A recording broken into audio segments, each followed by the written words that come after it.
Hello friends, स्वागत है आप सभी का लेट्स लर्न ऑनलाइन चैनल पर। आज हम इस वीडियो में एनसीईआरटी साइंस के बुक से क्लास 10th का चैप्टर नंबर 2 अम्ल, क्षारक एवं लवण से संबंधित महत्वपूर्ण प्रश्नों को डिस्कस करेंगे, जिसमें 20 महत्वपूर्ण प्रश्न होंगे।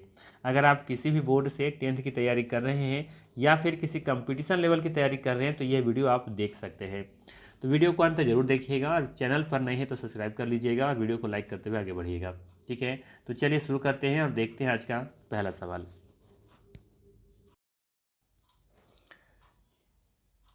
पहला सवाल है, अम्ल नीले लिटमस पेपर को किस रंग में बदल देता है? विकल्प में है नीला, लाल, हरा या फिर पीला। सही जवाब होगा इसका लाल। याद रखिए, अम्ल नीले लिटमस पेपर को लाल रंग में बदल देता है। इसके लिए शॉर्टकट ट्रिक है। शॉर्टकट ट्रिक हमारा है अनिल। अर्थात कह सकते हैं कि अम्ल जो है ना, नीले लिटमस पेपर को लाल रंग में बदल देता है। इसी तरीके से क्षारक का भी एक ट्रिक है, उसके लिए याद रखिए छलनी। ठीक है, अर्थात क्षारक जो है लाल लिटमस पेपर को नीले रंग में बदल देता है। तो ये दोनों ट्रिक याद रखिए, अनिल और छलनी। ठीक है, सिंपल सा है। अगर आपसे पूछा जाए कि क्षारक लाल लिटमस पेपर को किस रंग में बदल देता है तो नीले रंग में बदल देता है, जबकि अम्ल नीले लिटमस पेपर को किस रंग में बदल देता है तो ये लाल रंग में बदल देता है। ठीक है, और भी जानकारी प्राप्त करने के लिए इस डायग्राम को समझते हैं, यहाँ से सारा कॉन्सेप्ट को क्लियर करते हैं। ठीक है, यहाँ से ध्यान दीजिएगा।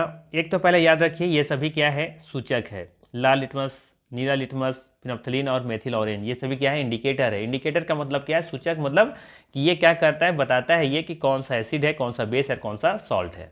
ठीक है, अब यहाँ से भी पूछा जाता है कि कौन सा प्राकृतिक सूचक है और कौन सा कृत्रिम सूचक है। तो याद रखिएगा यहाँ पे कि लाल और नीला ये दोनों जो लिटमस पेपर है ना, ये दोनों प्राकृतिक सूचक है। प्राकृतिक सूचक होते हैं ये दोनों, जबकि फिनोप्थलीन और मेथिल ऑरेंज ये दोनों कृत्रिम सूचक है। अर्थात इन्हें लैब में तैयार किया जाता है। ठीक है, याद रखिएगा। अगर आपसे पूछा जाए कि फिनोप्थलीन और मेथिल ऑरेंज ये किस प्रकार के सूचक हैं तो ये कृत्रिम सूचक है। ठीक है, अब आइए इनकी कहानी क्या है, ये क्या करते हैं, ध्यान से देखिए, समझिएगा। सबसे पहले बात करें हम लाल लिटमस पेपर के बारे में। ठीक है, ये लाल लिटमस पेपर क्या क्या करता है। तो सबसे पहले देखिए, हमारे पास ये लाल लिटमस पेपर है, दिख रहा है ये वाला लाल लिटमस पेपर। तो सबसे पहले हम क्या करेंगे कि अम्ल का जो विलयन है, ये अम्लीय विलयन है। ये वाला जो बॉक्स है ना, ये मान के चलिए कि अम्लीय विलयन है। इसमें इसे उठा करके लाके इसमें डाल दीजिए, तो क्या होगा, इस कलर में, इससे कलर में कोई भी परिवर्तन नहीं होगा। ठीक है, ठीक इसी तरीके से अगर लाल लिटमस पेपर को अगर हम किस में डालते हैं, क्षारक में डालते हैं, तब क्या होगा, ये नीला रंग का हो जाता है। ठीक है, या था ना छलनी, क्षारक जो है लाल लिटमस पेपर को क्या करता है, नीले रंग में बदल देता है। तो वही कहानी यहाँ भी है। अगर इस लिटमस पेपर को अगर इस घोल में डाल के डालते हैं, इस विलियन में डालते हैं, तो उसका रंग बदल जाएगा, लाल से नीला हो जाएगा। अगर यदि इसी लिटमस पेपर को यदि आप डालते हैं लवण में, तो इसका कोई भी परिवर्तन नहीं होगा, रंग में कोई परिवर्तन नहीं होगा, अर्थात ये लाल का लाल ही रह जाएगा। आई बात समझ में, सिंपल सा कहानी। अब आइए नीला लिटमस पेपर पर। इसे, अब ये नीला लिटमस पेपर है, अगर इसे उठा करके आप डालते हैं पहले किसमें, अम्ल में, तो जब अम्ल में डालेंगे तो इसका रंग हो जाएगा लाल। ट्रिक था ना हमारा अनिल, अम्ल जो है नीले लिटमस पेपर को किसमें बदलता है, लाल रंग में बदल देता है। ठीक है, तो ये लाल रंग का हो जाता है। अर्थात ये वाला जो नीला लिटमस पेपर है, अगर इसमें डालते हैं अम्ल वाले में, तो इसका रंग हो जाएगा ऐसा, ये वाला कलर। ठीक है, अगर यदि इसी को अगर डालते हैं, क्षार वाला मिला के डालते हैं इस पेपर को, तो इसका रंग में कोई भी परिवर्तन नहीं होगा। इसी तरीके से अगर इसे डालते हैं लवण में, तो भी इसमें कोई रंग में परिवर्तन नहीं होगा। ठीक है, अब मेरे पास यहाँ फिनोप्थलीन नहीं है, ना ही मेथिल ऑरेंज है। ठीक है, याद रखिएगा, फिनोप्थलीन जो है ना, इसका रंग जो होता है वो रंगहीन होता है, इसका कोई रंग नहीं होता है फिनोप्थलीन का। ठीक है, अब देखिए, अगर मान लेते हैं कि इसे फिनोप्थलीन को हम डाल रहे हैं अम्ल में, ठीक है, तो ये क्या होगा, रंगहीन होगा, मतलब जैसे था वैसे रह जाएगा, कोई चेंज नहीं होगा। ठीक है, अब इसके बाद हम फिनोप्थलीन को ला के डाल रहे हैं किसमें, इस क्षारक वाले में, तो फिनोप्थलीन होता है रंगहीन, कलरलेस होता है, लेकिन इसका कलर हो जाएगा गुलाबी कलर। कब, जब आप क्षारक में डालते हैं। ठीक है, उसी तरीके से फिनोप्थलीन को जब डालते हैं आप लवण में, तो भी इसमें कोई रंग में परिवर्तन नहीं होगा, अर्थात वो कलरलेस ही रहेगा। आई बात समझ में। अब आते हैं मेथिल ऑरेंज पर। मेथिल ऑरेंज को अगर हम डालते हैं, इस ऑरेंज को डालते हैं अम्ल वाले में, तो मेथिल ऑरेंज का रंग बदल करके हो जाएगा लाल रंग। ठीक है, अब उसके बाद मेथिल ऑरेंज को डालते हैं क्षारक में, तो इसका रंग बदल करके हो जाता है पीला कलर का। ठीक है, इसके बाद मेथिल ऑरेंज को डालते हैं सॉल्ट में तो इसमें कोई परिवर्तन नहीं होगा, अर्थात ये ऑरेंज कलर का ही रह जाएगा। ठीक है, अर्थात हम कह सकते हैं कि मैथिल ऑरेंज एक ऐसा ऑरेंज या ऐसा सूचक इंडिकेटर है जो हर केस में आपको बता देगा कि ये किस कलर का है, मतलब ये कि है क्या, अम्ल है, क्षारक है या फिर लवण है। ठीक है, एक ही बार में पता चल जाएगा कि ये क्या है। जैसे अगर मैथिल ऑरेंज को हम डालते हैं अम्ल में तो सीधे बता देगा ये लाल हो गया, तो सीधे पता चल जाएगा कि ये एसिड है। अगर कलर उसका पीला हो गया तो क्या कहेंगे कि ये बेस है, क्षारक है। अगर कुछ भी चेंज नहीं हुआ तो इसका मतलब है कि वो क्या है, सॉल्ट है। आई बात समझ में? तो इस तरीके से डायग्राम से बहुत कुछ चीज़ें याद रख सकते हैं, इसका चाहे तो आप स्क्रीनशॉट लेकर रख सकते हैं। ठीक है, और इंडिकेटर जो लाल लिटमस पत्र हो जो होता है कुछ इसी तरह का होता है, पेपर की तरह होता है ये। ठीक है, चलिए अब लेते हैं अगला सवाल। अब यहाँ से बहुत सारे सवाल इजीली बन जाएंगे, ज़्यादा डिस्कस करने की ज़रूरत नहीं पड़ेगा। ठीक है, देखिए अगला सवाल है कि क्षारक लाल लिटमस पेपर को किस रंग में बदल देता है। तो या था ना ट्रिक छलनी, क्षारक लाल लिटमस पेपर को किस रंग में बदल देता है, नीले रंग में बदल देता है। इस डायग्राम से भी देख सकते हैं, यहाँ से देखिए क्षारक की बात हो रहा था, नीला लिटमस पेपर का जो है वो किस में बदल रहा था, लाल रंग में। ठीक है,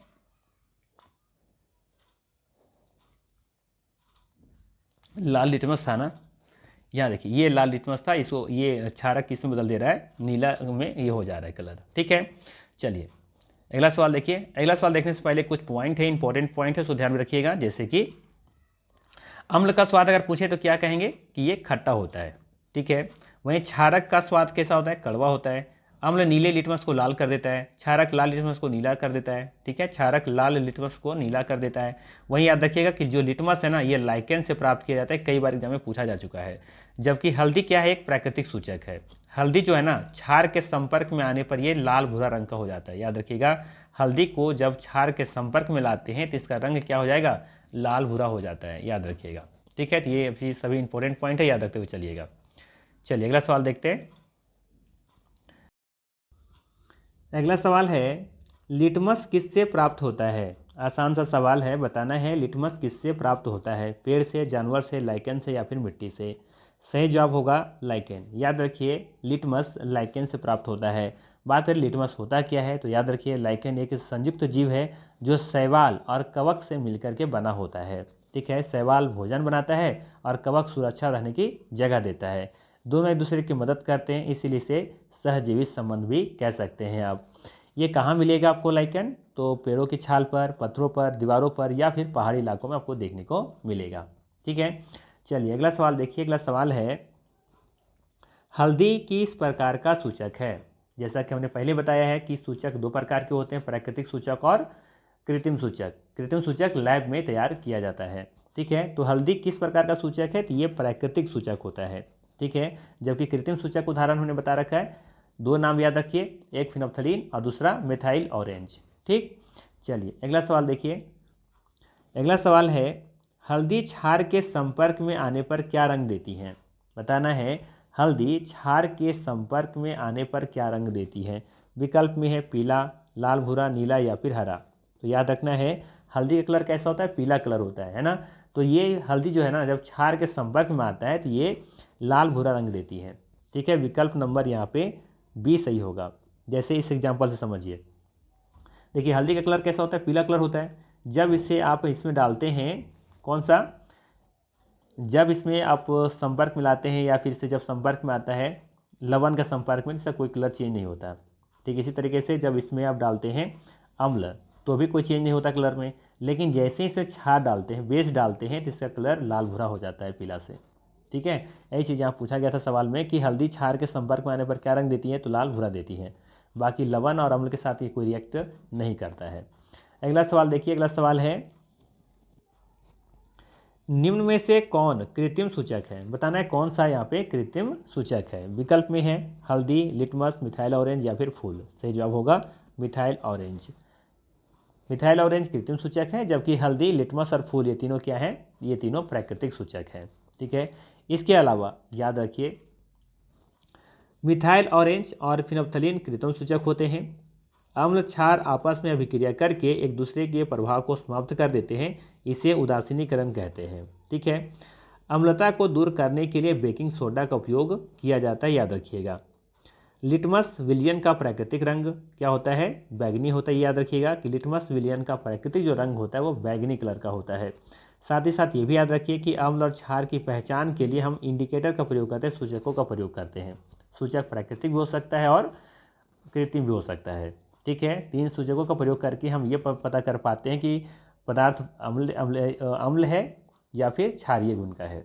ठीक है, मतलब सिंपल सा कह सकते हैं कि अम्ल, क्षार और लवण की पहचान करने के लिए हम सूचकों का प्रयोग करते हैं, इंडिकेटर का प्रयोग करते हैं। ठीक है, चलिए अगला सवाल देखिए।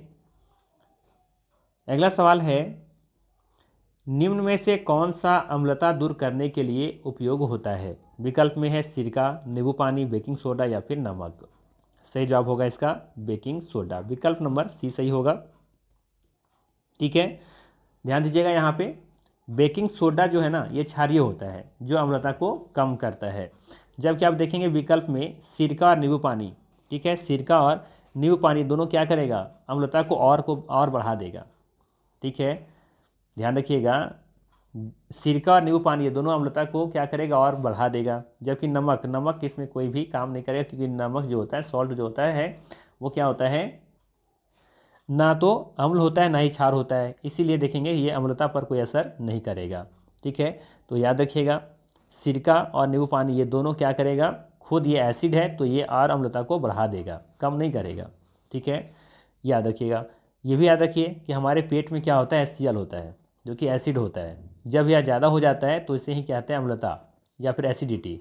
इसे कम करने के लिए हम क्या करते हैं? क्षार देते हैं, बेस देते हैं। ठीक है, तो बेकिंग सोडा क्या है? एक क्षारीय पदार्थ है और ये अम्ल को क्या करता है? न्यूट्रलाइज करता है, निष्क्रिय कर देता है। ठीक है, चलिए अगला सवाल देखिए। अगला सवाल है, लिटमस विलियन का प्राकृतिक रंग क्या होता है?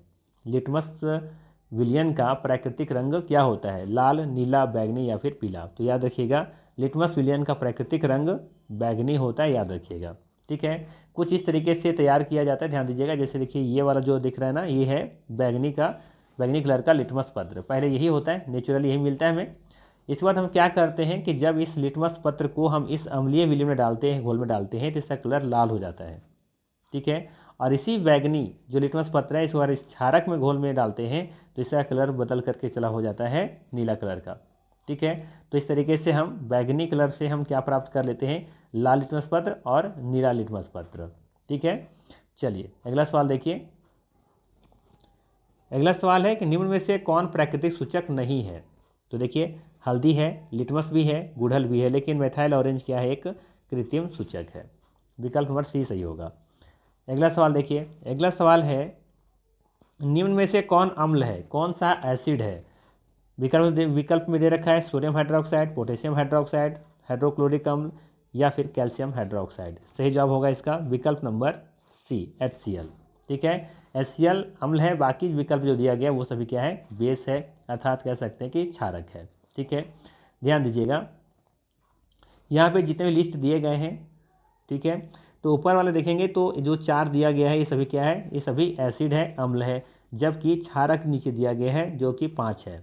ठीक है, तो आपके बुक में जितने दिए गए हैं सभी यहाँ पे लिस्ट तैयार कर दिया गया है, इतना याद कर लिए, इतना सफिशिएंट आपके लिए। ठीक है, जैसे कि हाइड्रोक्लोरिक अम्ल, सल्फ्यूरिक अम्ल, नाइट्रिक अम्ल, एसिटिक अम्ल, ये सभी क्या है? ये सभी एसिड है, जबकि sodium hydroxide, potassium hydroxide, calcium hydroxide, magnesium hydroxide और अमोनिया हाइड्रोक्साइड ये सभी क्या है? ये सभी बेस है।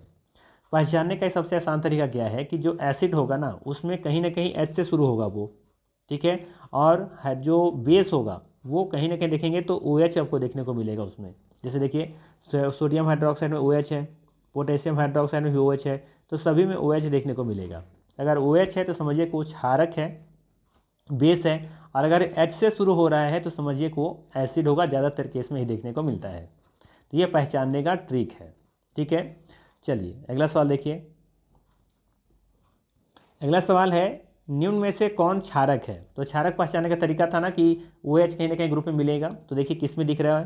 ऐसा दिखेगा आपको विकल्प नंबर सी में, OH। तो ये क्या है? ये है आपका क्षारक। ठीक है, जो कि देखिए यहाँ पे H से शुरू हो रहा है तो ये अम्ल है, और यहाँ भी H से शुरू हो रहा है तो ये भी क्या है? अम्ल है। ठीक है, याद रखिएगा ये क्या है? ये है नाइट्रिक अम्ल। क्या इसे बोलते हैं? नाइट्रिक अम्ल बोलते हैं। ठीक है, ये भी एसिड है, बात करें हम बी विकल्प का, ये क्या है, ये है एसिटिक एसिड। ठीक है, एसिटिक अम्ल याद रखिएगा, और ये सिरके में पाया जाता है, इसे एथेनोइक अम्ल भी कहते हैं। जबकि H2SO4 क्या है, ये सल्फ्यूरिक एसिड है, ये भी एसिड ही है। ठीक है, याद रखिएगा। विकल्प नंबर डी और विकल्प नंबर ए, ठीक है, ये दोनों स्ट्रॉन्ग एसिड कहलाते हैं। ठीक है, याद रखिएगा, स्ट्रॉन्ग एसिड में कौन कौन आते हैं, एक तो आपका नाइट्रिक एसिड है और ये सल्फ्यूरिक एसिड, ये दोनों स्ट्रॉन्ग एसिड माने जाते हैं। जबकि आपका ये जो एसिटिक एसिड है ना, ये वीक एसिड होता है, जो कि सिरके में पाया जाता है। ठीक है, और इसे एथेनोइक अम्ल के नाम से भी जानते हैं। चलिए अगला सवाल देखिए। अगला सवाल है, फिनोप्थलीन अम्ल में क्या रंग देता है। फिनोप्थलीन अम्ल में क्या रंग देता है, ऐसा सवाल है। फिनोप्थलीन अम्ल में क्या रंग देता है, गुलाबी, रंगीन, नीला या फिर हरा। तो याद होगा, सबसे फर्स्ट क्वेश्चन हम वहाँ पे डिस्कस किए थे, तो वहाँ पे बताए थे कि फिनोप्थलीन जो है ना अम्ल में, ये रंगीन होता है, कोई रंग नहीं देता है। ठीक है, विकल्प नंबर बी सही होगा। वहीं क्षार में पूछता तो पिंक कलर का होता, गुलाबी रंग हो जाता, विकल्प नंबर ए सही होता। ठीक, चलिए अगला सवाल देखिए। अगला सवाल है मिथाइल ऑरेंज के बारे में। मिथाइल ऑरेंज अम्ल में किस रंग का होता है, पीला, लाल, नीला या फिर हरा। तो याद होगा, मिथाइल ऑरेंज अम्ल में किस रंग का होता है, तो ये लाल रंग का होता है, विकल्प नंबर बी सही होगा। वही याद रखिए, पीला किस में होता है, ये क्षार में होता है, और ये होता है अम्ल में। और लवण होता तो वही ऑरेंज कलर ही रह जाता। ठीक है, तो ये सबसे अच्छा इंडिकेटर माना जाता है मिथाइल ऑरेंज। चलिए अगला सवाल देखिए। अगला सवाल है, गंधीय सूचक किस आधार पर काम करते हैं। गंधीय सूचक किस आधार पर काम करते हैं, रंग पर, स्वाद पर, गंध पर या फिर ताप पर। सही जवाब होगा गंध पर। याद रखिएगा, गंधीय सूचक किस आधार पर काम करते हैं, तो ये गंध पर काम करते हैं, ध्यान रखिएगा। यहाँ पे ये भी याद रख सकते हैं कि जो सूचक रंग बदल करके बताते हैं वो रंग सूचक कहलाते हैं। जैसे कि लाल लिटमस पत्र था, नीला लिटमस पत्र था, है ना, फिनोप्थलीन था, और एक और क्या था हमारा, मिथाइल ऑरेंज। ये सभी क्या है, रंग सूचक है, कलर इंडिकेटर कहलाते हैं। ठीक है, गंधीय सूचक में कौन कौन सा आ जाएंगे, जैसे कि इसका एग्जाम्पल आप रख सकते हैं। एग्जाम्पल में पहला नाम याद रखिए, प्याज, वेनिला, लौंग का तेल, ये सभी क्या कहलाते हैं, गंधीय सूचक कहलाते हैं। ठीक है, क्योंकि गंध के आधार पर यहाँ पे हम पहचान कर पाते हैं कि कौन सा अम्ल है, कौन सा क्षार है, कौन सा लवण है। ठीक है, चलिए अगला सवाल देखिए। अगला सवाल है, निम्न में से कौन गंधीय सूचक है। बताना है कि कौन सा गंधीय सूचक है, लिटमस, हल्दी, प्याज या फिर मिथाइल ऑरेंज। तो गंधीय सूचक कौन सा हो जाएगा, प्याज। जबकि लिटमस, हल्दी और मिथाइल ऑरेंज ये सभी क्या है, ये सभी कलर इंडिकेटर हैं। ठीक है, कलर के आधार पर पता चलता है कि कौन सा अम्ल है, कौन सा क्षारक है, कौन सा लवण है। ठीक है, चलिए तो प्याज यहाँ पे याद रखिएगा, प्याज गंधीय सूचक है। प्याज के अलावा वेनिला, लौंग का तेल, ये तीन का नाम याद रखिएगा जो आपके बुक में दी हुई है। अगला सवाल देखिए। अगला सवाल है, प्याज की गंध क्षार में कैसे हो जाती है। बताना है, प्याज की गंध क्षार में कैसे हो जाती है। विकल्प में है, बढ़ जाती है, समाप्त हो जाती है, बदलती नहीं है, फिर रंग बदलती है। तो रंग की तो बात नहीं कर सकते यहाँ पे, प्याज एक कह सकते हैं गंधीय सूचक है। ठीक है, तो ये विकल्प होगा ही नहीं। बात करें ABC के बारे में, तो प्याज की गंध क्षार में कैसे हो जाती है, तो याद रखिएगा, प्याज की गंध क्षार में समाप्त हो जाती है, विकल्प नंबर बी सही हो जाएगा। ये भी याद रखिए, प्याज की जो गंध है ना, अम्ल में जाती नहीं है, रह जाती है। ठीक है, बदलती नहीं, मतलब कि सी विकल्प सही होता। अगर पूछा जाता कि प्याज की गंध अम्ल में कैसे हो जाती है, तो ये बदलती नहीं है, लेकिन प्याज की गंध क्षार में ये समाप्त हो जाती है। अगला सवाल देखिए। अगला सवाल है, वेनिला। ठीक है, वेनिला अम्ल में कैसे गंध देती है। बताना है, वेनिला अम्ल में कैसी गंध देती है।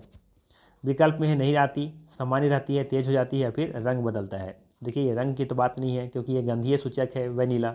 ठीक है, इसका सही जवाब हो जाएगा सामान्य रहती है। वेनिला अम्ल में कैसी गंध देता है, तो ये सामान्य रहती है, नहीं बदलता नहीं है। ठीक है, जो गंध रहता है वही गंध रहता है। हाँ, अगर क्षार होता तो क्षार में कहते हैं कि इसकी जो गंध है वो फिर नहीं आती है, मतलब खत्म हो जाती है, न्यूट्रलाइज कर देती है। ठीक है, तो सिंपल से याद रखिए, वेनिला एक गंधीय सूचक है, यह गंध के आधार पर पहचान करता है। नियम याद रखना है कि अम्ल जो है ना, अम्ल में गंध रहती है, जबकि क्षार में गंध गायब हो जाती है। ठीक है, चलिए अगला सवाल है कि लौंग किस प्रकार का सूचक है, रंग सूचक है, गंधीय सूचक है, धातु है या गैस है। तो ये याद रखिएगा, ये गंधीय सूचक है। ठीक, अगला सवाल है, CH3COOH अर्थात ये क्या है, ये है एसिटिक एसिड। जो कि सिरका में पाया जाता है, और यह एक वीक एसिड कह सकते हैं या फिर कमज़ोर अम्ल कह सकते हैं इसे। ठीक है, तो पूछा है आपसे कि CH3 या फिर एसिटिक एसिड ये किस नाम से जाना जाता है, तो ये जाना जाता है एसिटिक एसिड के नाम से। विकल्प नंबर सी सही होगा। ठीक है, चलिए अगला सवाल देखते हैं। अगला सवाल है, अम्ल में कौन सा आयन होता है, बताना है आपको कि अम्ल में कौन सा आयन होता है। तो याद रखिएगा अम्ल में H+ आयन होता है। विकल्प नंबर बी सही होगा। अगर आपसे पूछा जाए कि क्षार में कौन सा आयन होता है, तो याद रखिए OH- होता है। ठीक है, क्षार में OH- आयन होता है, जबकि अम्ल में H+ आयन होता है। ठीक है, जैसे यहाँ समझिए, अम्ल वह पदार्थ है जो पानी में घुल करके H+ आयन देता है। जैसे समझिए एग्जाम्पल, HCl को लीजिए। HCl को जब तोड़ते हैं तो क्या मिलता है, H+ और ये Cl-। ठीक है, तो यहाँ पे H+ आयन दिया, तो इसका मतलब ये क्या है, ये अम्ल है। उसी तरीके से H2SO4 को देखिए, ये टूटता है H+ और साथ ही साथ SO4 में, तो H+ आयन यहाँ भी दिया। ठीक है, तो H+ आयन का मतलब है कि ये क्या है, HCl और H2SO4 ये दोनों क्या है, अम्ल है। ठीक है, वहीं बात करें क्षारक वह पदार्थ है जो पानी में घुल करके क्या देता है, OH- आयन देता है। ठीक है, OH- आयन देता है। जैसे एग्जांपल समझिए, सोडियम हाइड्रोक्साइड है, ये टूट करके सोडियम और OH में बदल जाता है, तो देखिए OH- आपको मिलेगा यहाँ पे। इसी तरीके से कैल्शियम हाइड्रोक्साइड पानी में घुल करके कैल्शियम प्लस में OH मिलता है, तो ये भी OH- में मिलता है। ठीक है, तो कह सकते हैं यहाँ पे कि सोडियम हाइड्रोक्साइड और कैल्शियम हाइड्रोक्साइड ये दोनों क्या है, क्षारक है। तो बस बेसिक याद रखिए कि अम्ल में कौन सा आयन होता है, तो अम्ल में होता है H+ आयन, जबकि क्षार में पूछा जाए तो OH- होता है। ठीक है, चलिए तो ये था आज का 20 प्रश्न। अगर ये सेशन अच्छा लगा हो तो लाइक ज़रूर कीजिएगा, चैनल पर नए तो सब्सक्राइब कर लीजिएगा। बाकी फिर मिलते हैं इसी तरह के नेक्स्ट वीडियो में, और साथ ही साथ कमेंट करके बताइएगा आप लोग कि 20 में से कितना मार्क्स आपका बनना। ठीक है, इतना सही कर पाए। ठीक है, चलिए धन्यवाद।